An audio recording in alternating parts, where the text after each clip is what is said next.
skinny. Now here you can help me out. You guys are great. You need to be up here. She's so skinny that one time she modeled at a pencil factory. Another time she turned sideways and we couldn't find her for weeks. But you know, I am ready to admit that I do have an eating problem. It's a battle for me every single day. I went to the doctor. I said, "Doc, what's wrong with me? Every time I look in the mirror, I want to throw up. What is wrong with me?" He said, "I don't know, but your eyesight's perfect." Not only that, but he didn't help me. He didn't help me a bit. He told me to run 5 miles for 2 weeks. 2 weeks later, I was 70 miles from home.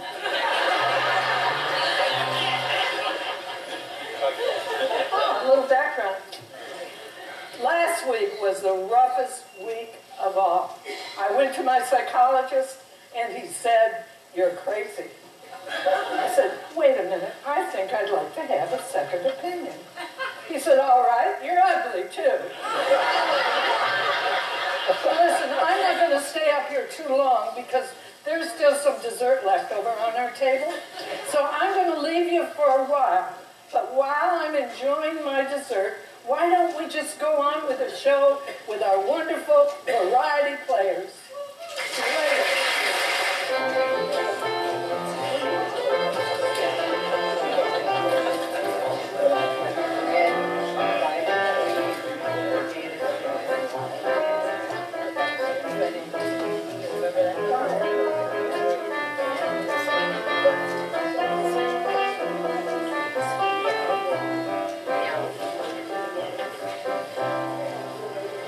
Thank you, Dillis, for a most lively beginning to our show. Now to turn to more serious and vital issues. Do any of you know what is the most frequent topic of conversation in the Sunshine Resort? The weather. Activities going on and coming up? Maybe. We talk about the park manager and all the changes. Of course, we love to gossip, but not the most important topic. No, and it's not sex either. First thing comes up in a conversation, why did we all come here in the first place? What brought us to the Rio Grande Valley? Ah, the weather, right. And what about the weather? Rain, no rain, wind, and oh yes, the temperature. For answers to this and other pressing questions, I take you to our zany TV station with a lengthy report from our Sunshine Girl in the weather department. Hello, this is your TV weather. Yeah, without a microphone. Hello, this is your TV weather gal, Sonia Bickerson. Today reporting on a newly recognized phenomenon about temperature. Our international correspondents are stationed around the country. They've been reporting in on people's reactions to changes in the temperature and are here to give us the following updates. Audrey, reporting from Oklahoma. What happens at 60 degrees?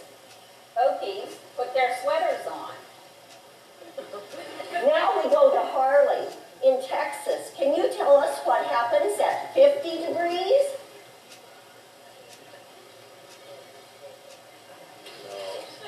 When it gets down that cold, the Canadians put on t-shirts. And Don, in your area, what happens when it gets to be 45 degrees? Well, Sonia, New Englanders go to outdoor concerts. Now, Sherry, you're up next. What happens at 40 degrees? You can see your breath, and people from Missouri shiver uncontrollably, while Minnesotans go swimming. Hey! And when it gets down to 30 degrees, Don, what's going on? In Ohio, water freezes, Alabamans weep pitifully, North Dakotans eat ice cream, and Canadians go skinny dipping. Audrey, Audrey, what happens when the temperature drops to 20 degrees? Politicians start to talk about the homeless. In Wisconsin, water freezes over, and Arkansas residents start planning their vacations further south. And when it gets to be 15 degrees, Sherry, what's happening? Well, the cat insists on sleeping in bed with you. And Harley, when it gets down to 10 degrees, what's going on? The Canadians not only put on t-shirts, they also put their parkas on. Ooh. Don, what about when it gets down to 0 degrees? Well, cars won't start, and your eyes freeze shut the minute you step outside. Now, and at -5 degrees, Sherry? Well, you can cut your breath and use it to build an igloo. Arkansans stick their tongues on metal objects, and Harlingen residents cease to exist. And Audrey, what's going on when the temperature drops to a -10 degrees? Well, then the cats insist on sleeping in the pajamas with you. Politicians actually do something about the homeless. And Michiganders, they shovel snow off their roofs. Right. And Harley, at -20 degrees? It's too darn cold to even think. You need jumper cables to get the driver going. Oh. And Sherry, what about -25 degrees? Well, you plan a 2-week hot bath, and Minnesotans button their top button. And at -30 degrees, Don? Well, Texans are nowhere to be found. Canadians will put on a sweater, and your car actually helps you plan your trip south. And Harley, what's going on at -50 degrees? Congressional hot air freezes. Alaskans close the bathroom window. Yeah, and when it gets to be -80 degrees, Audrey? Polar bears move south. Green Bay Packer fans and Chicago Bear fans drink hot chocolate at the games. Oh, and Harley at -90 degrees? This is where things are really getting desperate. Lawyers put their hands in their own pockets.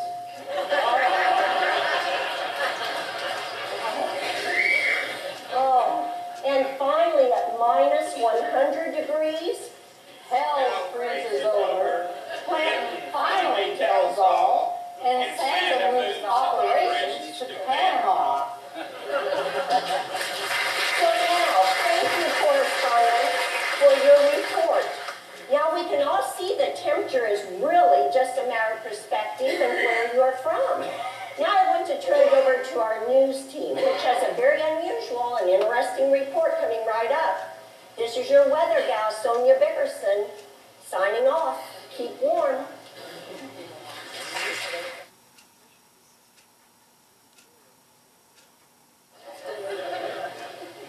35-year study, diet and exercise are the key to weight loss.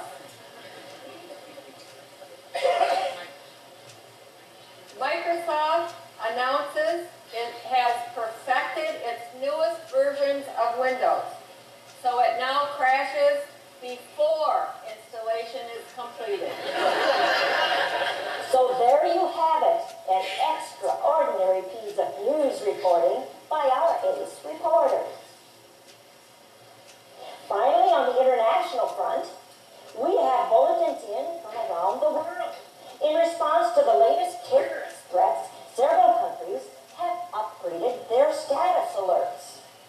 The English are feeling the pinch and have therefore raised their security level from miffed to peeved. Soon, though, security levels may rise again to irritated or even a bit cross. The English haven't been a bit cross since the Blitz of 1940. Terrorists have been recategorized from tiresome to a bloody nuisance.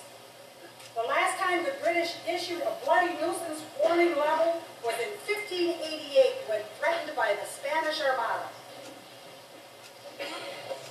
Italy has increase the alert level from shout loudly and excitedly to increase military posturing. 2 more levels remain: ineffective combat operations and let's change sides.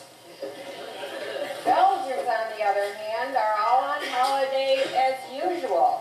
The only threat they are worried about is NATO pulling out of Brussels. The Spanish are all excited to see the new submarines ready to deploy. These beautifully designed subs have glass bottoms, so the new Spanish Navy can get a really good look at the old Spanish Navy. Australia, meanwhile, has raised its security level from no worries to she'll be back all right, mate. 3 more escalation levels remain. Crikey, I think we'll need to cancel the Barbie this weekend. And the Barbie is canceled. So far, no situation has even warranted use of the final escalation level. So there you have the latest news of the future and the international news. Stay tuned now for a report from Wink on an interview he has scheduled with a most unusual guest. This is your reporter, Frances Blankenship, signing off.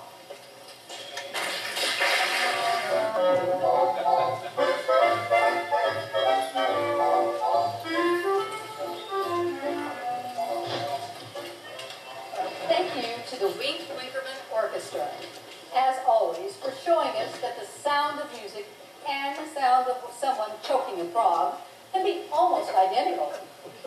I am Wink Winkerman, and this is the Wink Winkerman Show. My guest today is, well, it says here that you claim to be Bigfoot. That's right. Oh, I see. Well, I must say you don't look like Bigfoot. How do you know? Nobody's ever seen him. Well, there are movies and videos. Well, that's me in my costume. Well, wait, are you saying that Bigfoot dresses up like Bigfoot? Well, it's a thing. But otherwise, would anybody be scared of me? Would you be scared of me? No. No, I guess not. Naturally, I don't wear my costume to work. It's messy and so on. Look what it looks like. I don't wear it to work. Well, hang on. Bigfoot has a job? Yeah, I just pay my bills like everybody else. But you're a monster. Well, that may be, but when the bills come due, I gotta pay up or go live in the woods. I thought you did live in the woods. Well, that was before I got a job. Okay, I'm not sure I mind any of this, but for argument's sake, what exactly do you do for a living? Should I call you Mr. Big? I guess that beats calling me Mr. Foot. I darn glad I remember what I do. I've got this memory problem short term. But, I think I might be a pickle packer in a cannery. A pickle packer? Really? Well, I don't know. I might be a monkey groomer at the zoo. Well, this is really getting strange. Well, I could be a mattress tester at the furniture store. That's what I could do. Okay, this is officially ridiculous. Look, you've got to know what you do for a living. Well, I do know that it's in a big brick building. Go on. And it has lots of windows everywhere. There's windows in the darn thing everywhere you go. Well, keep going. And there's lots of people about like this here. There's lots of people there, and they're doing the same thing over and over and over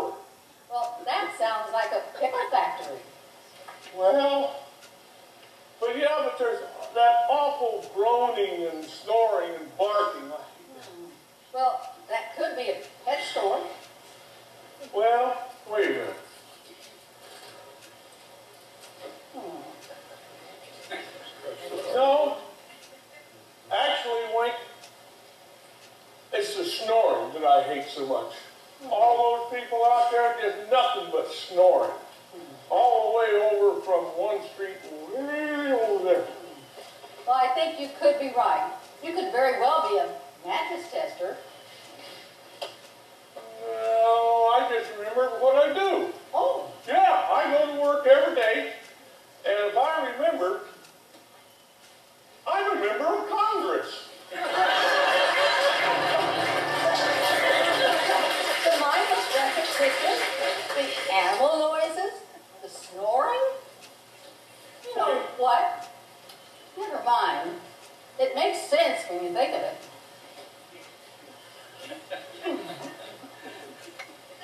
Hey, thanks a lot, Wink, for helping me remember where I do and what I go to work. You've been a big help. Thank you very much. Well, I'm glad I could be of assistance.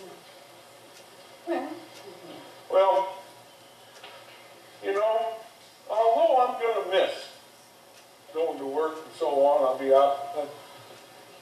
The only thing I'm really going to miss is sorting through Nancy Pelosi's hair looking for fleas. This is Wink Winkerman.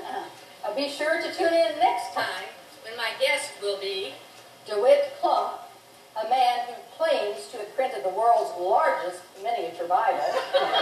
And until then, good day.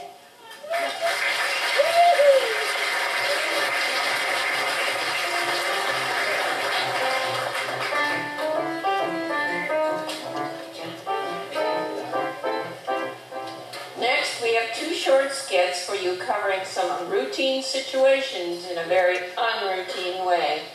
The first one takes place in a restaurant as a customer attempts to place a simple order.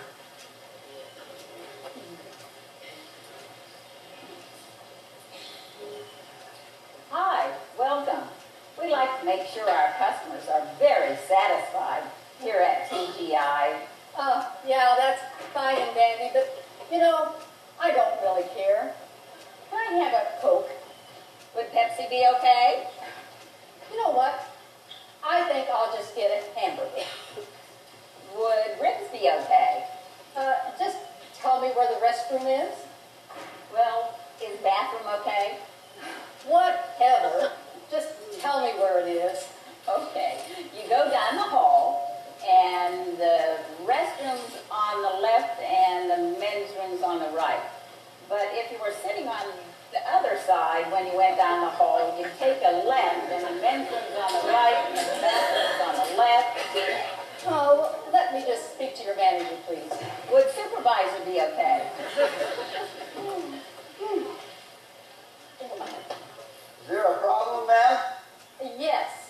This waitress has really been annoying me. Is pestering okay? See? She won't give me what I want. Is what you need okay? See? I can't see, but I have examined your perspective. Well, I am completely unsatisfied. That is unacceptable. At TGI Tuesdays, What? This isn't TGI Fridays? oh no, ma'am. That's been changed. It's a spin-off of TGI Tuesdays now. Oh, well, okay, I'll just go to the Olive Garden. Would Sizzler be okay? Yes, you know what? It would be okay. Good. Oh, but I'm sorry. It's closed today. Oh, I can't take this anymore. I come here and I ask for a Coke, and she says I have to have Pepsi. I ask for a hamburger. She says I have to have ribs. I ask to go to the bathroom. She tells me to go to the men's room.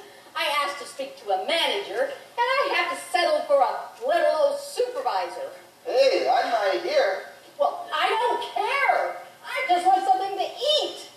I think I'm just going to go to McDonald's. Would Burger King be okay?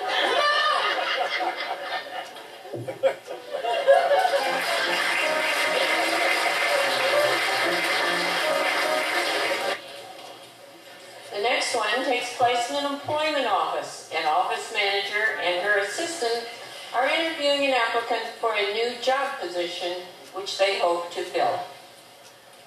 Okay, the next applicant is here for the caregiver position. Is that for Mrs. Grayson? She's such a sweet little old lady. I just love her. I do too. When she comes out in that wheelchair, I just love her. I know it. That's right. She needs a companion to do some traveling with her and shopping. We need to find the right person for this job. So who is the applicant? Well, I don't know much about her. Let's see what she's like. Margaret, please send her in. I'm here for that position. Oh my goodness. Yes. Please have a seat. I'll be right with you.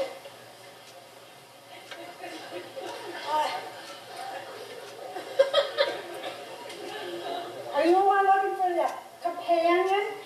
Yes, I listed the job opening, but oh, that's a very exciting outfit. You like it?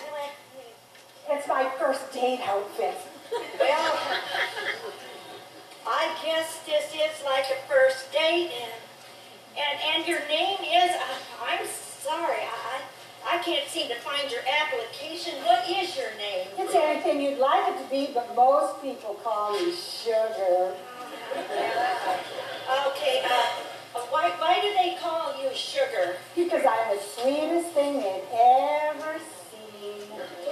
And I see you're very witty also. Now, what can you tell me about your experience? Well, I've had a lot of different jobs, but I think I can be a good companion. What does your client need in the way of companionship?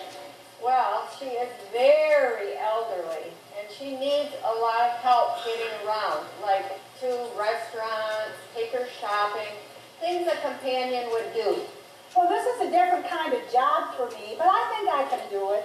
People usually like my company, and I'm very good at conversation, as you can see. I can see that all right.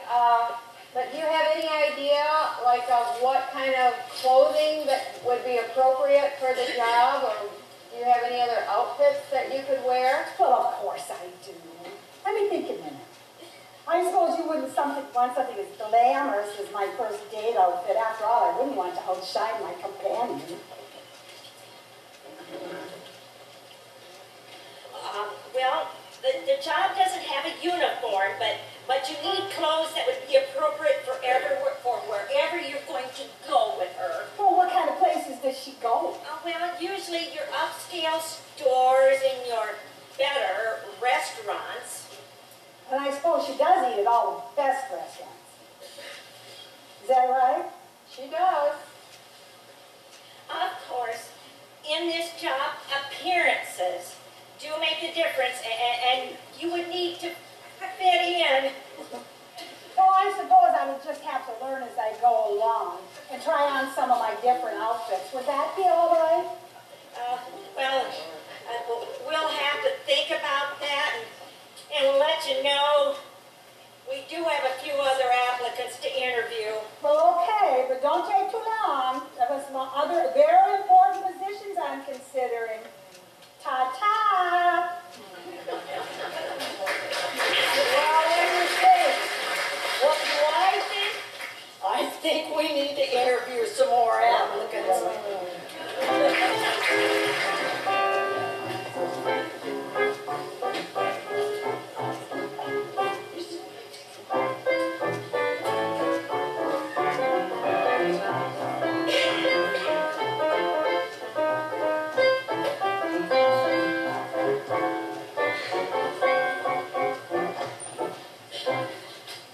Well, we all have had troubles at times finding the ideal job.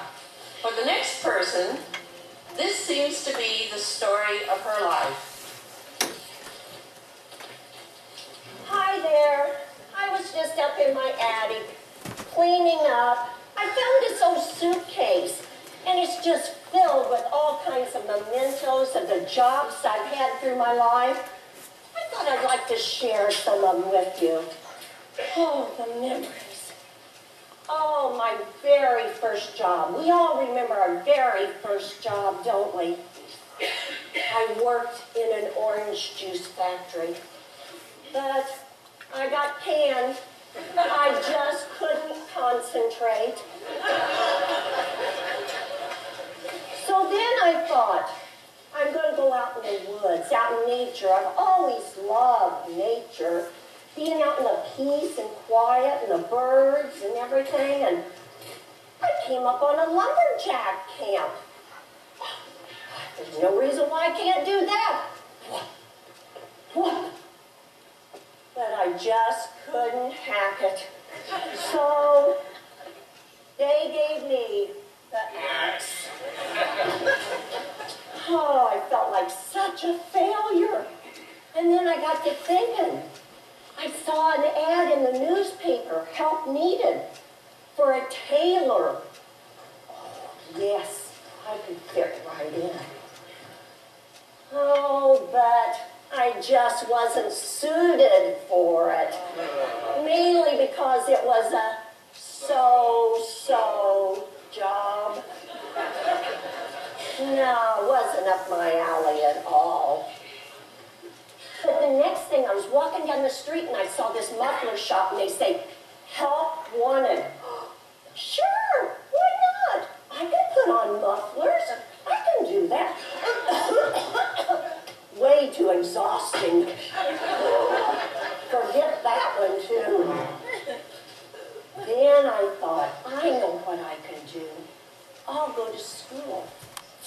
I'll become a chef. I thought it might spice up my life a little until I realized I just didn't have the time. Who has time for all that cooking? We're here to have fun. And because I'd been a chef, I thought, oh, this next job's going to be a piece of cake. I went to work at a deli. But no matter what, I could slice it, but I just couldn't cut the mustard. Oh, so far I'm not having much luck with anything. So I decided I'm going to put some time into myself, devote some time. So 8 years, I went to school. I studied hard. I became a doctor. Only to find out I didn't have any patience. Just nothing was working out for me. My very best job of all. I was born and raised on a farm. I knew I could fish. I could do that pretty easily, reel those fish in, until I discovered I didn't help my neck. Her hair is fixed, and she is ready with a few more comments for us about herself and her better-known cousin. I feel pretty. Oh, so pretty. I feel pretty and witty and smart. Oh, I know. I'm really not just another pretty face. I'm not sexy. In my figure, I have to go to Sears to get that guaranteed for a lifetime Craftsman underwear just to hold it all in. Otherwise, there's no telling where it's going to go. That's why I like to wear a sack dress, because it not only hides all the layers, I can eat a whole lot before I fill this thing up. I told you, I'm a foodie. I love food, and also spike heels. They are my two weaknesses. I don't know about you gals, but I can't wear those spike heels anymore the way I used to. These shoes were so perfect for this outfit. I just had to put them on anyway. I don't know, maybe I could start a trend or something. I just don't know. But over here is Q-Man. He's gonna, what did he say? 14 years. Yeah? 14, okay. Yes, I've been into a beauty plan, a 10-day beauty plan for 14 years. When I was an adolescent, I had a lot of pimples. One day I fell asleep in the library, and when I woke up, a blind man was reading my face. Two guys broke into my apartment. I yelled, rape. They said, you gotta be kidding me. I was arrested for jaywalking. The crowd kept yelling, don't take her alive. I was grounded. I was yelling for help. The lifeguard came over and said, keep it down, lady. Keep it down. But you know, I'm a strong and invincible woman. Oh, yes. I once Indian wrestled with Happy over there. He won, but I got through the apple pie first. I've been having the menopause for years. I wear a hormone patch. You might have wondered what this is. I wear it on my forehead so I could remember to take it off. If I was to put it on my thigh or my underarms, I'm liable not to find it for years. But enough about me. I know you want to hear about my cousin Phyllis and that no-good Fang that she married. Right? Right? Okay, I thought I was awake with the tired blood. Are y'all awake? Yeah. Okay, good. Okay. Well, they finally got a divorce. I wasn't surprised. You know, she did everything for him. She even let him fool around on the side. One time, he wanted to have sex in the backseat of the car, and he wanted her to drive. But she did everything for that man. She loved him so much. Fish gotta swim, birds gotta fly. She had to love one man till she died. Oh, it's so pathetic. It really is. But anyway, she's over him now. Yeah. She ran into him the other day, and he was with a girl much uglier than her. If ugly was a crime, we're talking felony. But that guy, he was just no good. No good at all. He was so lazy. You know, when you never do nothing, it's hard to tell when you're done.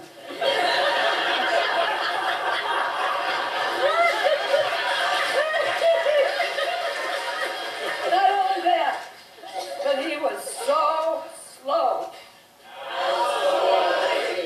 He was so slow, it took him hours to watch 60 Minutes. But thank goodness it's all over now. Listen, I got a little bit of advice for you gals out there. You've been so nice. Never, always, not never, always, always marry a man that's your same age. That way, when your beauty fails, so does his eyesight. Okay?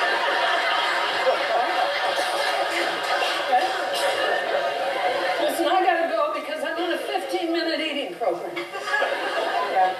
And it's beginning to get hungry out here.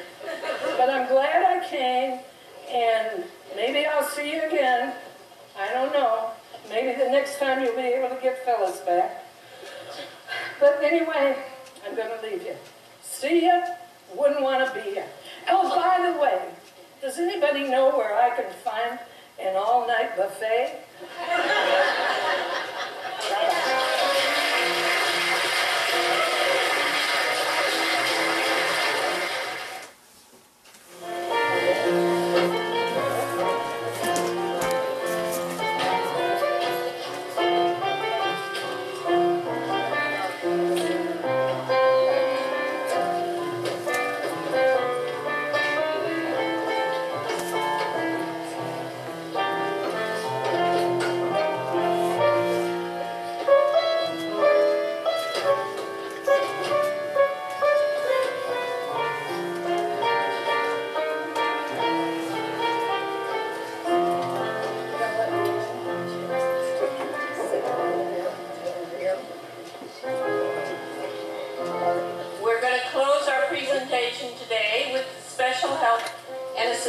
For you ladies out there in the audience who are wondering what to get your man for Valentine's Day.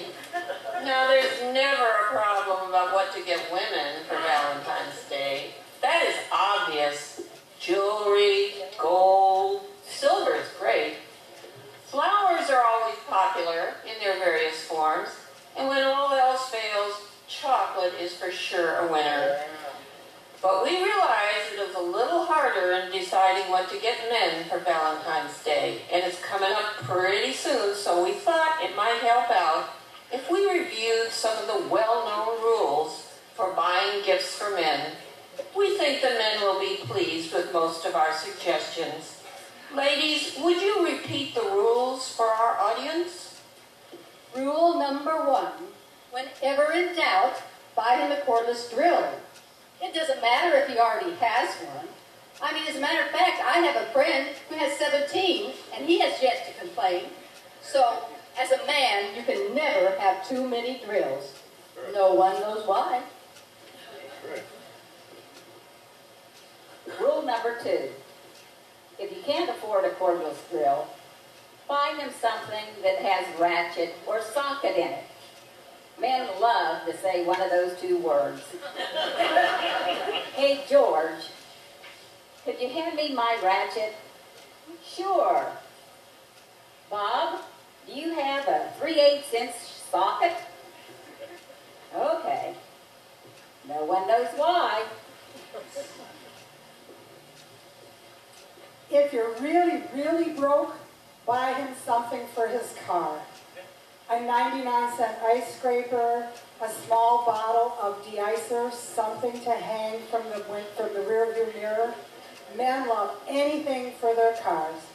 No one knows why. Rule number 4, do not buy men socks, do not buy men ties, and never buy men bathrobes. If God had intended men to wear bathrobes, he wouldn't have invented jockey shorts. Rule number 5, you can buy your man a new remote control to replace the one he's worn out. If you have a lot of money, you can buy him a new big flat screen TV. The one with the little corner picture. Then watch him as he flips and flips and flips.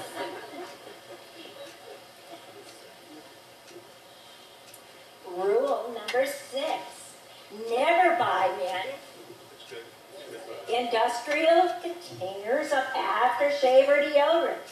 I'm told they don't stink. They just smell earthy. Rule number 7, buy men label makers. Once they have them figured out in a couple of weeks, you'll find labels everywhere. Socks, shorts, cups, saucers, sink. No one knows why. Rule number 8, do not buy men anything that comes in a box that says some assembly required. You'll ruin his special day. They'll never look at the instruction, and there's always parts left over.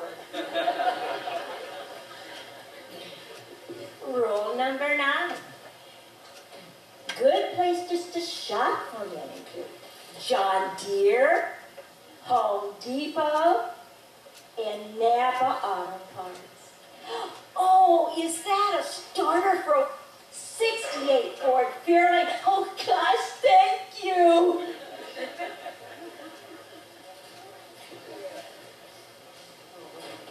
Men enjoy danger. That's why they never cook. But they will grill. So you can buy him one of those new monster grills, the ones with a 100-pound propane tank. Then tell him there's a hole in the line. Oh, the thrill. The excitement. Anybody want a hamburger?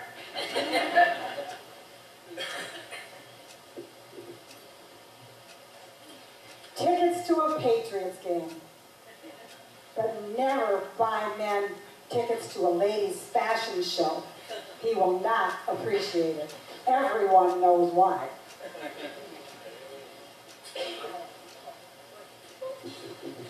Well, rule number 12, men love chainsaws. but never, ever buy a man you love a chainsaw. If you don't know why, it's because you look up rule number 7 and what happens when you get them a label maker. Rule number 13.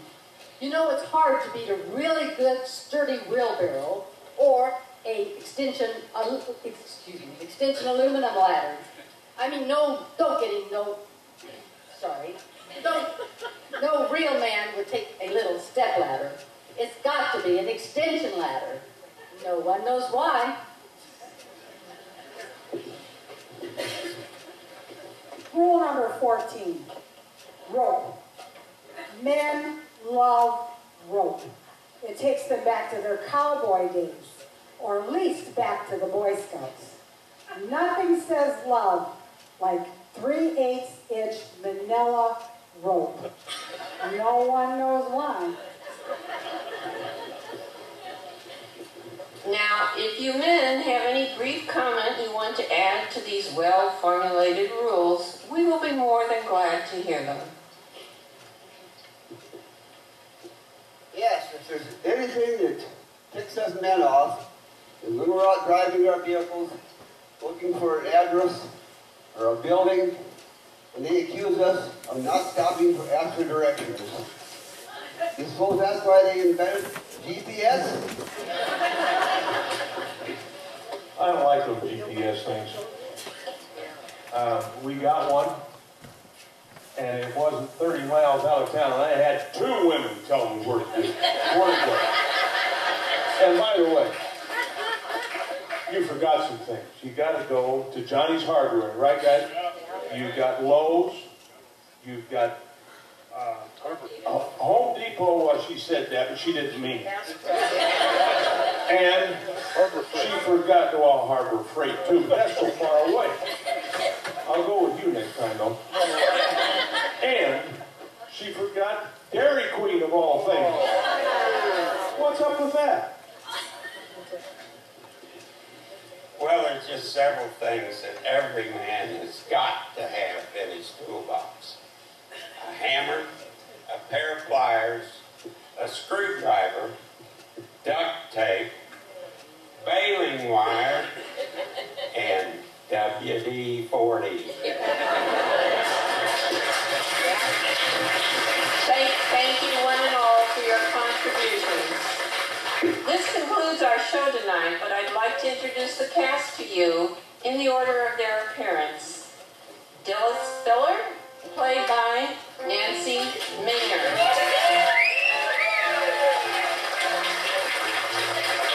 Our TV weather reporter, Nancy Aisel. Her assistants, Sherry Bateman,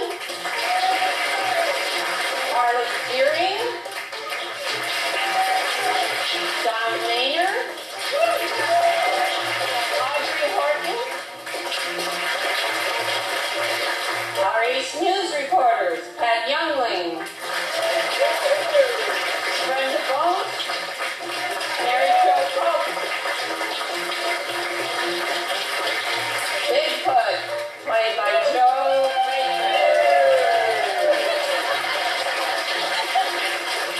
We also greatly appreciate Marv Branch, who managed the sound system, Jan Cartwright on the piano, Ed O'Neill, who assisted with props and staging, Jim Mason, who managed the projector and props, and Bob Lackey, who handled the lights. And we would also like to thank our new director, Nancy Steele.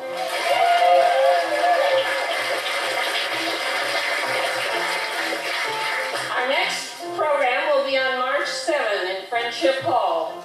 We have started to work on some new and fun skits that we know you will enjoy. Tickets will be sold in advance for an evening of drama and dessert. Come back and see us March 7.